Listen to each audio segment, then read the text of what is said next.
அற்புதங்களும் அதிசயங்களும் நாள்தோறும் நடைபெறும் தென்னகத்து பதுவையாம் புளியம்பட்டி புனித அந்தோணியார் திருத்தலத்தின் ஆண்டு பெருவிழா 2ஆம் நவநாள் திருப்பலி.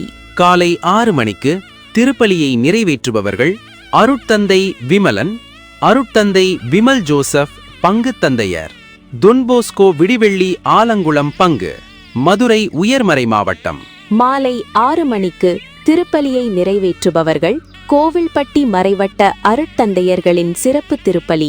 புதுமை வள்ளல் நம் பாதுகாவலர் கோடி அற்புதர் புனித அந்தோணியாரின் மேலான வல்லமை மிக்க பரிந்துரையையும் எல்லாம் வல்ல இறைவனின் ஆசிரை நிரம்ப பெற்றுச் செல்ல அன்புடன் அழைக்கும் திருத்தல அதிபர் மற்றும் பங்குத்தந்தை பேரருள் திரு மோட்சராஜன், உதவி பங்குத்தந்தை சந்தியாகோ மற்றும் ஆன்மீக தந்தையர்கள் அருட்தந்தை சகாயதாசன், அருட்தந்தை பீட்டர் பிச்சைக்கண் மற்றும் அருட்சகோதரர் அருள் ஜெரால்டு சிங் களப்பணியாளர் மற்றும் அருட்சகோதரிகள் மற்றும் இறைமக்கள்.